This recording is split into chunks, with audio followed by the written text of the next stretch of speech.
नमस्कार दोस्तों, आप सभी का study for UPSC PC channel में स्वागत है। आज तारीख है 8 नवंबर 2024 ईस्वी और आज न्यूज़पेपर डिस्कशन का वीडियो नहीं आया है क्योंकि आपका 13 दिसंबर को एग्ज़ाम है। तो अब अंत का जो एक महीना होता है उसके करंट आपसे नहीं पूछे जाते। हालांकि बीच बीच में न्यूज़पेपर डिस्कशन का वीडियो डालूंगा, लेकिन करंट अफेयर एमसीक्यू में जल्द से जल्द आपको 1 से 2 सप्ताह में कंप्लीट करवा दूँगा। उसके साथ साथ यूपीएससी पीवाईक्यू और जो भी एमसीक्यू बाकी थे वो सारे करवा दूंगा मैं आपको। 8 नवंबर हो गया है गुरु, 13 दिसंबर को आपका एग्ज़ाम है।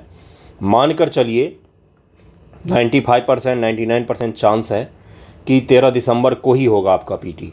उससे डेट आगे जाए इसकी संभावना 9 के बराबर में है, क्योंकि फॉर्म बहुत कम डाले गए हैं और सीटें बहुत ज़्यादा हैं और आयोग करवा भी लेगा क्योंकि सारी तैयारी हो चुकी है लगभग में।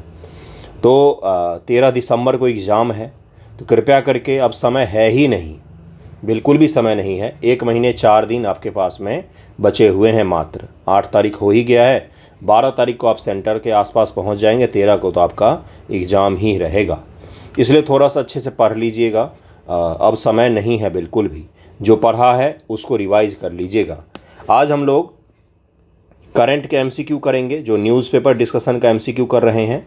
जो मैंने एमसीक्यू से पहले करवाए हैं उन सभी को अगर आपने ढंग से किया है और जो मैं करवाऊंगा उसको अगर आपने ढंग से किया है, बिहार स्पेशल का भी करंट मैंने करवाया है, तो करंट अफेयर में मेरे हिसाब से अगर 30 सवाल पूछे जाते हैं तो 30 में से 25 आप आसानी से कर ले जाएंगे।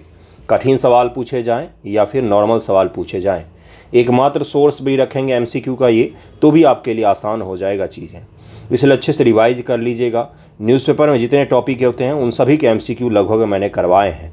जाकर ज़रूर देखिएगा, प्लेलिस्ट ही पूरा मिल जाएगा आपको न्यूज़पेपर एमसीक्यू नाम से। ओके, चलिए शुरू करते हैं आज का वीडियो। शुरू से अंत तक वीडियो को देखिएगा, एक भी सवाल मत छोड़िएगा। एक एक सवाल करके शुरू करते हैं हम लोग। पहला सवाल है आज का कि जीनोम इंडिया परियोजना के बारे में कथन पर विचार करना है। ये न्यूज़पेपर डिस्कशन में पढ़ाया था मैंने। अगस्त महीने का ये करंट अफेयर हम लोग कर रहे हैं। यह परियोजना 2020 में शुरू की गई थी। इसका उद्देश्य भारतीय जनसंख्या में विशिष्ट आनुवांशिक विविधताओं यानी कि जेनेटिक रूप से कितना ज़्यादा डाइवर्सिटी है और रोग पैदा करने वाले उत्परिवर्तन को बेहतर ढंग से समझना है। इंग्लिश में भी है लेकिन ऊपर नीचे हो गया थोड़ा सा। Its aim it to better understand the genetic variations and disease causing mutation specific in the Indian population. ये पूछा गया है आपसे कि कौन सा इसका आंसर हो जाएगा। इसका आंसर हो जाएगा सी। दोनों के दोनों स्टेटमेंट यहाँ पर बिल्कुल सही दिए हुए हैं। 2020 में इसको शुरू किया गया था और ये माना जा रहा है कि भारत में बायोटेक्नोलॉजी के दृष्टिकोण से सबसे बड़े प्रोजेक्ट में से एक था ये। सरकार का लक्ष्य जीनोम इंडिया परियोजना के तहत वर्ष 2023 के अंत तक 10,000 जीनोमों को अनुक्रमित करना था। विज्ञान और प्रौद्योगिकी मंत्रालय जैव प्रौद्योगिकी विभाग ने लगभग 7,000 जीनोम अनुक्रमित किए हैं। इनमें से 3,000 पहले से ही सार्वजनिक पहुंच के लिए उपलब्ध हैं। यह परियोजना 2020 में शुरू की गई थी, जिसका उद्देश्य आपको पहले ही मैं बता चुका हूँ। सिमलीपाल बायोस्फीयर रिजर्व कहाँ पर स्थित है, अगला सवाल है। इसका आंसर हो जाएगा बी। ये ओडिशा राज्य में है। ओडिशा राज्य में है सिमलीपाल। चर्चा में रहता है, ओडिशा राज्य में है, इसीलिए मैंने इसको करवाया था। सिमलीपाल का नाम सिमुल यानी कि रेशमी कपास वृक्ष से लिया गया है। इसे औपचारिक रूप से 1956 में बाघ अभयारण्य घोषित किया गया था 1953 में। ओके, 56 में शुरू किया गया था, 56 में 53 बोल दिया मैंने। वर्ष 1973 प्रोजेक्ट टाइगर के अंतर्गत लाया गया और इसे जून 1994 में भारत सरकार द्वारा बायोस्फीयर रिजर्व भी घोषित किया गया है। बायोस्फीयर रिजर्व भी भारत सरकार के द्वारा घोषित किया गया है। 2009 के यूनेस्को विश्व नेटवर्क ऑफ बायोस्फीयर रिजर्व का भी हिस्सा रहा। यूनेस्को का जो प्रोग्राम है उसके तहत भी इसका लिस्ट में शामिल है ये। अगला सवाल है बिहार एकीकृत जल संसाधन प्रबंधन परियोजना के बारे में निम्नलिखित कथनों पर विचार कीजिए। बिहार स्पेशल का क्या हो गया, स्टेटमेंट आधारित सवाल हो गया, जो बहुत ही रेयर होता है, शायद ही आपको कहीं पर करवाया गया होगा। यहाँ पर जरा ध्यानपूर्वक इसको देखिएगा। इस परियोजना के लिए वित्त पोषण विश्व बैंक और भारत सरकार के बीच साझा किया जाएगा। इसका कार्यान्वयन अवधि 5 वर्ष की है। विभिन्न परियोजनाओं के अंतर्गत नदियों को आपस में जोड़ने का कार्य भी इसमें शामिल है। कौन सा कथन सही है? बिहार एकीकृत जल संसाधन प्रबंधन परियोजना। इंग्लिश से बोलेंगे तो क्या हो जाएगा, integrated water resource management project. Integrated water resource management project बड़ा ही इंपॉर्टेंट सा है, बिहार स्पेशल है ये। डिटेल में मैंने आपको करवा देता हूँ ताकि एक ही सवाल में इससे रिलेटेड सारे फैक्ट हम लोग कर लें। केवल तीसरा सही हो जाएगा इसका, केवल तीसरा सही हो जाएगा, पहला और दूसरा गलत है। यहाँ पर राज्य सरकार की चल रही पहल हर खेत तक सिंचाई का पानी निश्चय और जल जीवन हरियाली अभियान के साथ में संरेखित BIEWRMP को 6 वर्षों की अवधि में क्रियान्वित किया जाएगा। 6 वर्षों के लिए ये योजना है, इसीलिए एक स्टेटमेंट गलत हो गया है। इसकी अनुमानित लागत 4,415 करोड़ रुपए है, जिसमें से 30% बिहार सरकार द्वारा वहन किया जाएगा, जबकि बाकी का 70% जो है ये वर्ल्ड बैंक से ऋण ले रही है बिहार सरकार। तो 70% पैसा वर्ल्ड बैंक दे रहा है इसमें, और बाकी 30% पैसा कौन दे रही? तो बिहार सरकार दे रही है। योजना कितने का है? तो 4,415 करोड़ रुपए की योजना है ये। आपको पहले से पता था? नहीं पता होगा। चलिए देखते हैं अगले टॉपिक पर। क्या पता पूछ ले, इसको ज़रूर ही ध्यान रखिएगा। या ये भी पूछ सकता है, क्या पूछ सकता है अगर वन लाइनर पर हम लोग जाएंगे तो Bihar integrated water resource management project जो है ये दुनिया की किस संस्था की मदद से बिहार में क्रियान्वित की जा रही है? इस प्रकार का सवाल ये पूछ लेता है बंधुओं, तो ये भी ध्यान में रखिएगा। वर्ल्ड बैंक इसमें साझेदार है बिहार सरकार के साथ में। क्या इसका उद्देश्य होगा? तो बिहार में जल संरक्षण और जल जीवन और हरियाली और क्या बोलते हैं उसको, सिंचाई को लेकर मुख्य रूप से काम कर रहे हैं। विश्व बैंक की स्थापना किस वर्ष हुई थी बंधुओं? तो इसका आंसर हो जाएगा 1944। ब्रेटन वुड्स सम्मेलन आपको पता होगा। 1994 में IMF के साथ मिलकर अंतर्राष्ट्रीय पुनर्निर्माण और विकास बैंक IBRD, विश्व बैंक का फुल फॉर्म है, IBRD नाम है। IBRD ग्रुप है, इसमें कई सारे चीज़ हैं, जैसे में एक बॉडी है MIGA, MIGA, ये गरीब और विकासशील देशों के लिए सबसे ज़्यादा काम यही करती है। BPSC इसके बारे में पूछ चुका है, MIGA के बारे में, ठीक है। बाद में IBRD विश्व बैंक बन गया। विश्व बैंक समूह 5 संस्थाओं के एक अद्वितीय वैश्विक साझेदारी है। कृपया करके इन पांचों के पांचों संस्थाओं को इकोनॉमिक्स का जो भी बुक होगा आपके पास है, महेश बनवाल होगा, ये दृष्टि क्विक बुक होगा, उसमें अंतिम एक चैप्टर होगा वैश्विक संस्थाएं। कौन सी चैप्टर होंगे? वैश्विक संस्थाएं, दुनिया के प्रमुख संस्थाएं जो होती हैं उनके बारे में। वहाँ पर IBRD नामक एक टॉपिक होगा, उसमें 5 होंगे जो IBRD के 5 अलग अलग विंग हैं। उन पांचों विंग के बारे में अच्छे से पढ़ कर जाइएगा, वहाँ से सवाल संभावित होते हैं, पूछा जा सकता है। जैसे MIGA के बारे में पूछा है, अगली बार हो सकता है किसी और संस्था के बारे में आपसे पूछ ले। ओके, विश्व बैंक के बारे में भी कथन विचार कीजिए। इसका स्थापना 1944 में हुई, इसका संचालन 1946 से शुरू हुआ है। ये एक स्वतंत्र एजेंसी है, संयुक्त राष्ट्र से संबद्ध नहीं है। उपरोक्त में से सही विकल्प को चुनिए। इसका आंसर हो जाएगा केवल 1 सही है, यहाँ पर केवल 1 सही है। विश्व बैंक संयुक्त राष्ट्र की विशेष एजेंसियों में से एक है। दूसरा स्टेटमेंट जो है कि यह एक स्वतंत्र एजेंसी है, ये तो सही है। संयुक्त राष्ट्र संबद्ध नहीं है, संबद्ध है ये यूनाइटेड नेशन के एक स्पेशलाइज एजेंसी के रूप में काम करता है, लेकिन यूनाइटेड नेशन का एक अंग बोलेंगे तो वो गलत हो जाएगा, ये है ना। तो एक स्वतंत्र एजेंसी है ये, लेकिन यूनाइटेड नेशन के साथ में एक स्पेशलाइज एजेंसी के रूप में काम करता है। आप गूगल करेंगे तो भी यही दिखाता है, तो इसको जरा विशेष रूप से ध्यान रखिएगा। और यूनाइटेड नेशन से डायरेक्टली संबद्ध नहीं बोलेंगे इसको हम लोग, UN का एजेंसी नहीं बोलेंगे, एक स्पेशलाइज एजेंसी के रूप में, विशेष एजेंसी के रूप में UN के साथ भले काम करता है, लेकिन UN का हम विशेष अंग बोल देंगे, वैसा नहीं होगा यहाँ पर। हाल ही भारत के सर्वोच्च न्यायालय के क्षेत्रीय शाखाएं स्थापित करने का मुद्दा उठाया गया था। निम्नलिखित कथनों विचार कीजिए। भारत की जो सर्वोच्च न्यायालय है, सुप्रीम कोर्ट ऑफ इंडिया, इसका बोला जा रहा है कि रीजनल इसका ऑफिस होना चाहिए। एक चेन्नई में होना चाहिए, एक मुंबई में होना चाहिए, एक नॉर्थ ईस्ट में कोलकाता के आसपास होना चाहिए। अनुच्छेद 130 के तहत मुख्य न्यायाधीश दिल्ली या अन्य स्थानों पर सर्वोच्च न्यायालय की स्थापना कर सकते हैं। विधि आयोग ने इसकी शाखाएं स्थापित करने से इनकार कर दिया। 2009 में विधि आयोग ने बोला था कि ऐसा मत कीजिए। क्या ये दोनों स्टेटमेंट सही है? कौन से कथन गलत होंगे इसमें से? तो केवल एक जवाब हो जाएगा, केवल पहला सही है, दूसरा गलत है, क्योंकि विधि आयोग ने बोला है हमेशा ही कि आपको क्षेत्रीय कार्यालय भी सुप्रीम कोर्ट का स्थापना करना चाहिए। दिल्ली, चेन्नई, हैदराबाद, कोलकाता और मुंबई 4 क्षेत्रीय पीठों की स्थापना की सिफारिश की गई थी। किसके द्वारा? तो विधि आयोग के द्वारा, लॉ कमीशन के द्वारा 2009 ईस्वी में। उत्तर अटलांटिक संधि संगठन, नाटो जिसको कहा जाता है, नॉर्थ अटलांटिक ट्रीटी ऑर्गेनाइजेशन के बारे में आपसे सवाल पूछा गया है। इसकी स्थापना 1949 में वॉशिंगटन संधि के द्वारा की गई थी। इसमें 33 सदस्य देश हैं। हाल ही में फिनलैंड और स्वीडन ने नाटो में शामिल हो गए हैं। कौन सा कथन सही होगा, ये आपसे पूछा गया। इसका आंसर हो जाएगा 1 और 3, यहाँ पर सही दिया हुआ है। इसके 33 नहीं 30 सदस्य हैं। एक बार ज़रा चेक कर लीजिएगा एग्ज़ाम में जाने से पहले सदस्यों के लिस्ट कितने तक पहुंची है। ये एग्ज़ाम में जाने से पहले देखने वाली चीज़ है। ये नाटो एक सैन्य संगठन है। इसकी स्थापना अप्रैल 1949 में हुआ। उत्तरी अटलांटिक संधि, जिसे वॉशिंगटन संधि भी कहा जाता है, के तहत में संयुक्त राज्य अमेरिका, कनाडा और कई पश्चिमी यूरोपीय देशों द्वारा सोवियत संघ के खिलाफ सामूहिक सुरक्षा प्रदान करने के लिए किया गया था। हाल ही में नाटो के जो चीफ हैं वो बदले हैं। किस देश के प्रधानमंत्री हैं, जो किस देश के प्रधानमंत्री थे जो वर्तमान में नाटो के चीफ बने हैं, ये आप मुझे बताइएगा। वर्तमान में 30 सदस्य हैं। हाल ही में फिनलैंड, स्वीडन नाटो में शामिल हो गए हैं। मुख्यालय ब्रुसेल्स, बेल्जियम में है। यूरोप में इसका मुख्यालय है। ओके। भारत टैक्स 2024 चर्चा में रहा है। ये क्या है? भारत में कर छूट से संबंधित है।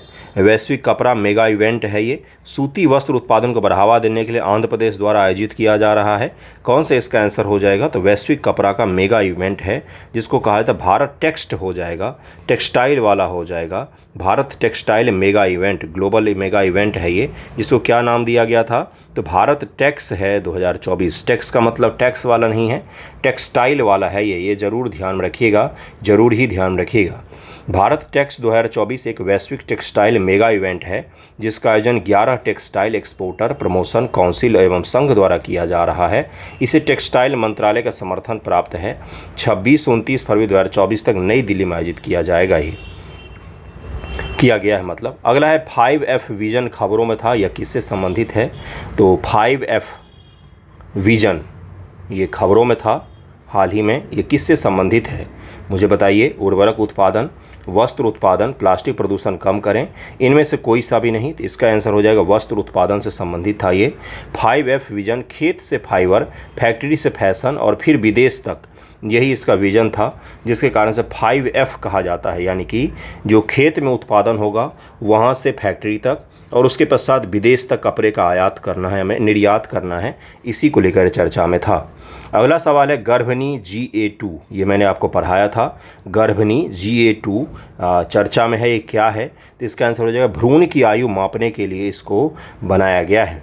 ब्रिक THI, देखिए यहाँ पर इस संस्था का नाम लिखा हुआ है, THSTI फरीदाबाद और IIT मद्रास जो हैं रिसर्चर्स, उन्होंने मिलकर इसको बनाया था। इसमें जो फीटस होता है उसके उम्र पता चल जाएगी और सही रहेगा ये उम्र जांचने के लिए। शोधकर्ताओं ने गर्भवती महिला के दूसरे और तीसरे तिमाही में भ्रूण की आयु का सटीक निर्धारण करने के लिए एक भारत विशिष्ट मॉडल विकसित की है। पहले विदेशी मॉडल का उपयोग होता था, अब ये भारत स्पेसिफिक मॉडल होगा, जिसका नाम दिया गया क्या? तो गर्भनी नाम दिया गया है। कृपया इसको ध्यान में रखें।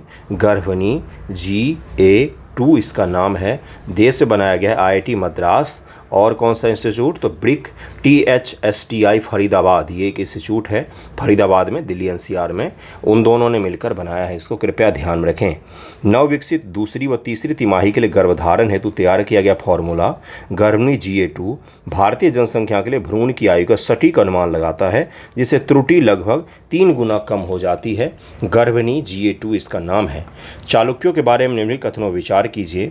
उन्होंने केवल दक्षिण भारत के कुछ हिस्सों पर ही शासन किया था। चालुक्य शासकों के बारे में पूछा गया है आपसे, चर्चा में था, इसीलिए यहाँ पर है ये चालुक्यों के बारे में आपसे पूछा गया है।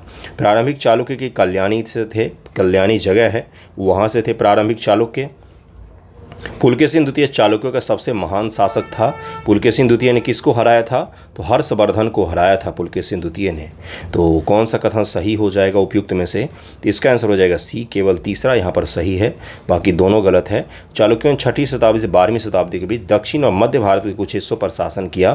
तो केवल साउदर्न इंडिया में नहीं रहे, बल्कि जो मध्य भारत का हिस्सा है, जिसको आप मध्य प्रदेश और महाराष्ट्र का हिस्सा मानते हैं, उस हिस्से में भी इसने शासन किया था।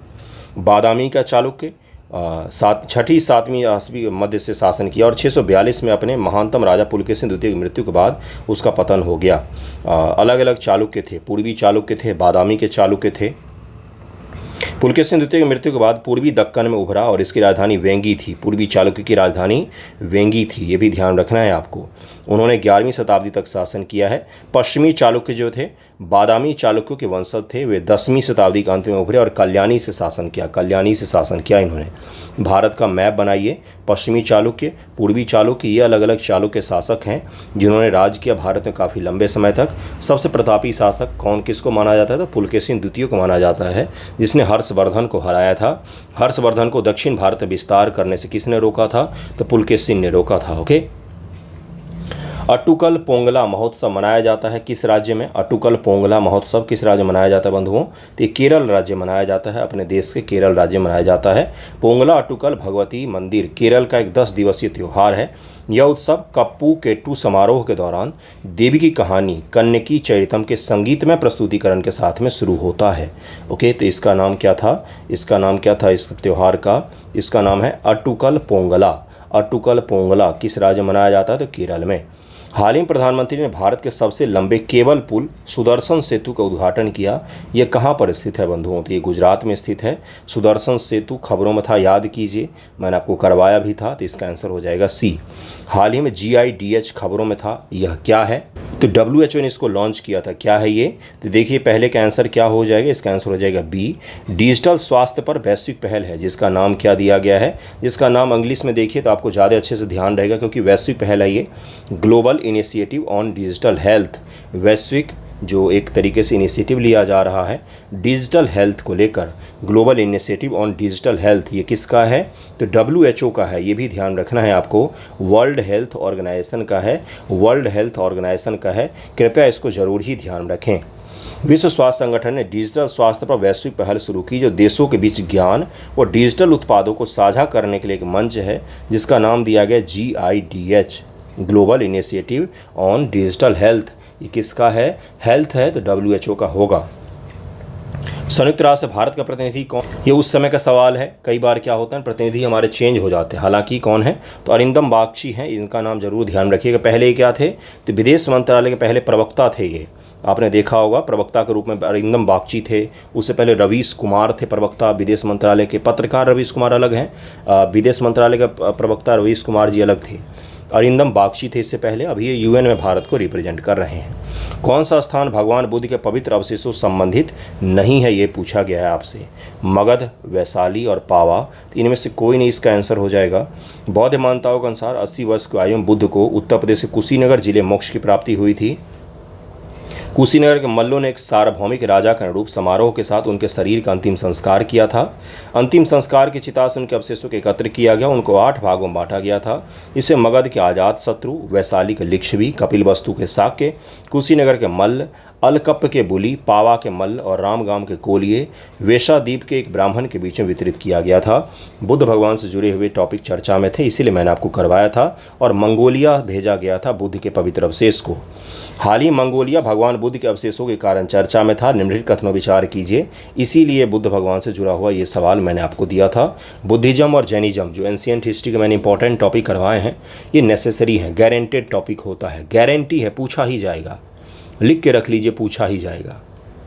UPSC का एग्ज़ाम हो, UP वाला एग्ज़ाम हो, या चाहे वो BPSC का हो, गारंटेड होता है कि पूछा जाएगा तो पूछा जाएगा। बुद्ध और जैन से कभी ऐसा हुआ ही नहीं कि नहीं पूछा गया हो।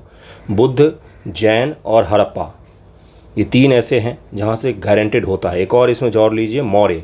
BPSC देने जा रहे हैं और UPSC, तो BPSC UPSC है तो मौर्य पूछेगा ही पूछेगा, ठीक है ना। देखिए क्या है, मंगोलिया की उत्तरी सीमा रूस से लगती है। मंगोलिया की उत्तरी सीमा रूस से लगती है। मंगोलिया बीच में से चिपटा सा देश है, इसके दोनों बगल 2 बड़े बड़े देश हैं, जिसको सैंडविच जैसे बीच में दबा के रखा हुआ है इसको।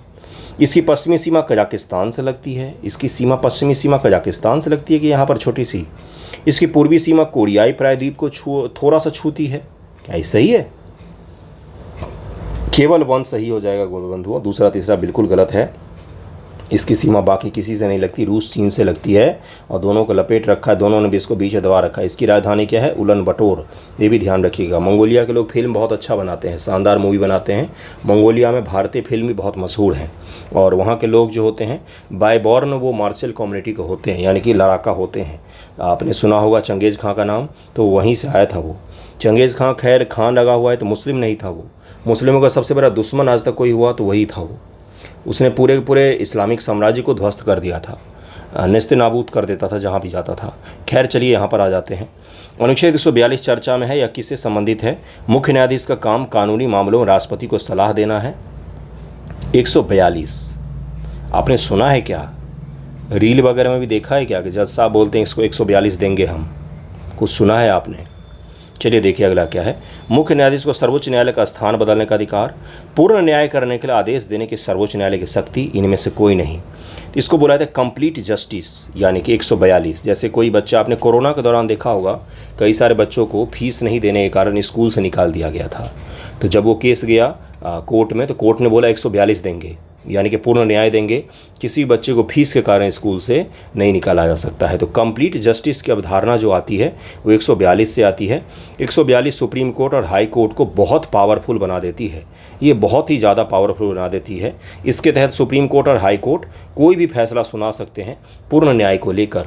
जरूरी नहीं कि रटे रटाए जो हमारे संविधान में लिखित है, कानून में वर्णित है, उसी का आधार फैसला दें। वो अपने हिसाब से पूर्ण न्याय को स्थापित करने के लिए किसी प्रकार के फैसले सुना सकते हैं जो कि नैतिक हो और सही हो। ओके, तो कंप्लीट जस्टिस की अवधारणा किस आर्टिकल में मिलेगा बंधुओं? तो ये पूर्ण न्याय का अगला सवाल ये पूछ सकता है कि पूर्ण न्याय की अवधारणा भारत के संविधान किस आर्टिकल में देखने को मिलता है? तो आर्टिकल 142, ये जरूर ध्यान रखिएगा, सबसे इंपॉर्टेंट है। 148 तक है सुप्रीम कोर्ट, 147 तक है सुप्रीम कोर्ट। 148 में कैग आ जाते हैं, CAG controller auditor general of India, और जहाँ पर संसद खत्म होता है, यानी कि 123 में क्या है? तो अध्यादेश की शक्ति है संसद, राष्ट्रपति महोदया की। 124 से सुप्रीम कोर्ट शुरू होता है। इस प्रकार से याद रखिएगा, आर्टिकल 124 से शुरू होगा, 147 तक आएगा। 148 से कैग शुरू हो जाता है, कैग खत्म होगा तो फिर क्या आएगा बताइए, पढ़िएगा कभी, ठीक है। हाल ही में Knight of the Legion of Honour, France का सर्वोच्च नागरिक पुरस्कार किसे प्रदान किया गया है? तो शशि थरूर जी को प्रदान किया गया है। क्या नाम है? Knight of the Legion of Honour, ये क्या नाम है इसका? फ्रांस का सर्वोच्च नागरिक पुरस्कार है। जैसे अपने यहाँ पर क्या है? भारत रत्न, तो ये किसको किसको दिया है तो पता ही है आपको, बहुत सारे लोग अभी दिया गया। बिहार के कर्पूरी ठाकुर जी को वर्तमान में दिया गया है, और अभी जो है ये किसको दिया गया है? फ्रांस का सर्वोच्च नागरिक पुरस्कार तो शशि थरूर जी को दिया गया है। अद्भुत राइटर हैं, नेता भी हैं, लेकिन राइटर मुझे ज़्यादा अच्छे लगते हैं वो। उनकी किताबें पढ़िएगा कभी फुर्सत हो तो। प्राकृतिक रबर के बारे में निम्नलिखित कथनों विचार कीजिए। यह आइसोप्रीन का एक मोनोमर है। रबर के पेड़ का जीवन लगभग 32 वर्ष होता है। उपयुक्त में से कौन सा सही कथन को चुनिए? तो इसका आंसर क्या हो जाएगा? इसका आंसर हो जाएगा बी, केवल दूसरा सही है। प्राकृतिक रबर आइसोप्रीन नामक कार्बनिक यौगिक का बहुलक है।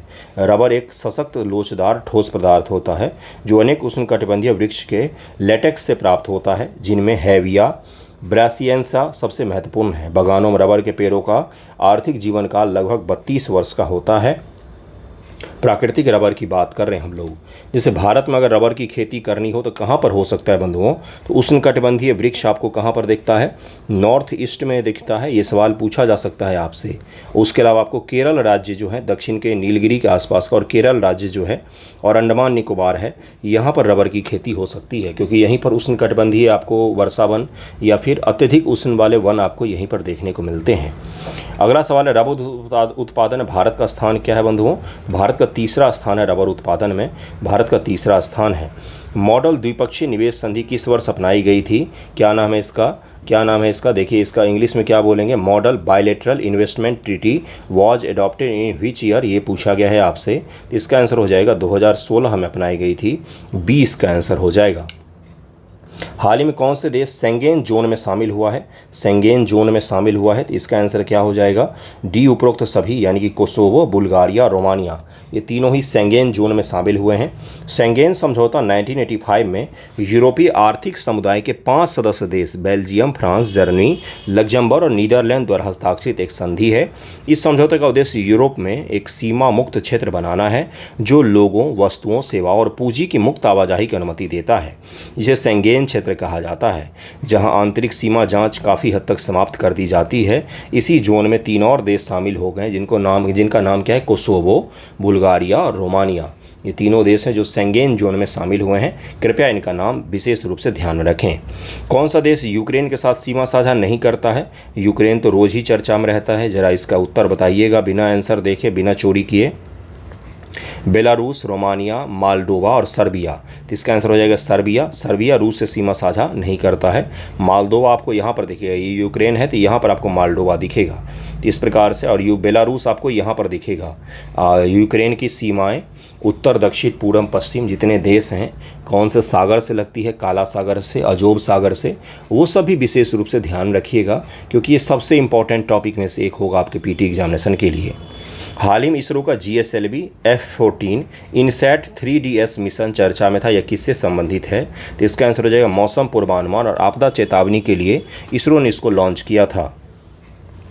मौसम पूर्वानुमान आपदा चेतावनी की क्षमताओं को बढ़ाने के उद्देश्य 17 फरवरी 2024 को अपना GSLV F-14 INSAT 3DS mission launch करने के लिए पूरी तरह से तैयार, मतलब उस समय लॉन्च किया था।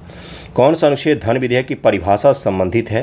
तो इसका आंसर हो जाएगा ए। आर्टिकल 110 में धन विधेयक की परिभाषा दी गई है। आर्टिकल 109 भी धन विधेयक से रिलेटेड है, तो ये भी ध्यान रखिएगा। इस बार यूपीएससी ने क्या किया, इस बार यूपीएससी ने बड़ा खतरनाक सा सवाल पूछा। 109 आर्टिकल के बारे में पूछा है उसने पीटी एग्जाम में। देखिएगा पॉलिटी का सवाल है, जो कई सारे लोग क्या बोलेंगे कि 110 ही है केवल धन विधेयक, नहीं, 109 में भी धन विधेयक की चर्चा हमें मिलती है। तो ये विशेष रूप से ध्यान रखिएगा। UPSC PT PYQ, UPSC PT जो मैंने पेपर सॉल्व करवाया 2024 के पीटी का, उसमें जाकर जरूर इसको देखिएगा एक बार। ओके, अगला सवाल है औद्योगिकरण बनाम गहन औद्योगिकरण। औद्योगिकरण से तात्पर्य किसी क्षेत्र या देश में उद्योगों के विकास की प्रक्रिया से है। गहन औद्योगिकरण टिकाऊ और समावेशी विकास पर जोर है। यानी कि इंग्लिश में अगर इसको हम लोग पढ़ें 14 नंबर सवाल को, तो आपको आई ज़्यादा देखिए यहाँ पर क्या बोला गया है।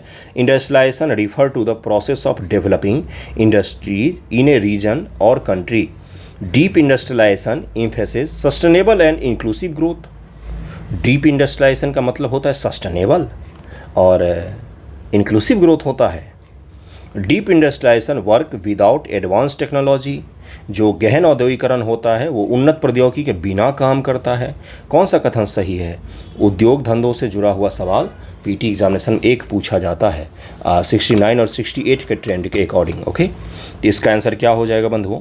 केवल इसका पहला और दूसरा सही है, पहला और दूसरा यहाँ पर सही है, तीसरा गलत है। औद्योगिकरण से तात्पर्य आमतौर पर किसी क्षेत्र या देश में उद्योग के विकास की प्रक्रिया से है। गहन औद्योगिकरण टिकाऊ और समावेशी विकास पर जोर देकर और भी आगे बढ़ता है। इसमें उद्योगों को उन्नत प्रौद्योगिकी यानी कि हाईटेक टेक्नोलॉजी हमें चाहिए, तभी जाके गहन औद्योगिकरण हो पाता है। एकीकृत करना, नवाचार को बढ़ावा देना, पर्यावरणीय और सामाजिक जिम्मेदारी सुनिश्चित करना, तभी जाके हम उसको बोलते हैं गहन औद्योगिकरण, डीप इंडस्ट्रियलाइजेशन, तभी संभव हो पाता है। ओके, अगला टॉपिक देखिए क्या है। निम्न से कौन सा बिंदु औद्योगिक क्रांति 4.0 संबंधित नहीं है? इंडस्ट्रियल रिवॉल्यूशन 4.0 या 4.0, इंडस्ट्रियल रिवॉल्यूशन 1, इंडस्ट्रियल रिवॉल्यूशन 2, फिर 3, फिर 4 आ रहा है। अब जो 1 था वो कौन सा था? तो कृषि और उस पर आधारित उद्योग धंधे थे। जो 2 था वो क्या था? तो जब ऑटोमेटेड मशीन वगैरह बनने लगे, इंजन का जब निर्माण हुआ दुनिया में पहली बार, तो वो था। और तीसरा फिर कौन सा हो गया? ऑटोमेशन आ गया था। अब चौथा जो है वो तो अलग ही उन्नत लेवल का है, उसमें अलग अलग चीज़ें हैं। ये पूछा जा रहा है कौन सा उससे रिलेटेड नहीं है। इस व्यापक स्तर पर प्रौद्योगिकी का उपयोग शामिल है। इसमें क्लाउड कंप्यूटिंग, बिग डेटा, स्वायत्त रोबोट सिमुलेशन यानी कि autonomous robot simulation, additive manufacturing आदि प्रौद्योगिकियाँ शामिल हैं। यह साइबर सुरक्षा पर ध्यान केंद्रित नहीं करता है। सभी कथन सही हैं यहाँ पर। इसका आंसर सी हो जाएगा, यानी कि ये इससे रिलेटेड नहीं है, बाकी सभी के सभी इसी से रिलेटेड हैं। IR 4.0 यानी कि इंडस्ट्रियल रिवॉल्यूशन 4.0 या 4.0, इसकी विशेषता यह है कि इसमें डिजिटल, भौतिक और जैविक दुनिया के बीच की सीमाओं को धुंधला करने के लिए प्रौद्योगिकी का उपयोग किया जाता है। डिजिटल और जो वास्तविक दुनिया है उसके बीच में डिफरेंस लगभग में ख़त्म हो जाएगा इसमें। जैसे घर से बैठे बैठे कई सारे डॉक्टर सर्जरी करते हैं, तो वो भी इसी का भाग हो जाएगा। इसमें हम इंटरनेट ऑफ थिंग्स, इसमें हम बिग डेटा, इसमें हम स्वायत्त रोबोट, इन सब चीज़ों की बात करते हैं। प्रमुख प्रौद्योगिकी के रूप में क्लाउड कंप्यूटिंग, बिग डेटा, स्वायत्त रोबोट, साइबर सुरक्षा, सिमुलेशन, एडिटिव मैन्युफैक्चरिंग और इंटरनेट ऑफ थिंग्स वगैरह शामिल होते हैं। इसमें हाई टेक्नोलॉजी शामिल होता है। प्रधानमंत्री गरीब कल्याण योजना के बारे में निम्नलिखित कथनों पर विचार कीजिए। इसमें गरीबों के कल्याण के 2017 में लॉन्च किया गया था। इसका नोडल मंत्रालय वित्त मंत्रालय है। गरीब कल्याण योजना का वित्त मंत्रालय है क्या? या गरीबों के लिए खाद्य सुरक्षा पर ध्यान केंद्रित करता है? कौन सा कथन सही हो जाएगा? इसका आंसर हो जाएगा डी, दूसरा और तीसरा यहाँ पर सही है। इस योजना का उद्देश्य राष्ट्रीय खाद्य सुरक्षा अधिनियम 2013 के अंतर्गत आने वाले प्रत्येक व्यक्ति को सार्वजनिक वितरण प्रणाली PDS के माध्यम से पहले से उपलब्ध कराए जा रहे 5 किलोग्राम सब्सिडी वाले खाद्यान्न के अतिरिक्त 5 किलोग्राम अतिरिक्त गेहूं और चावल और मुफ्त में उपलब्ध करवाना था।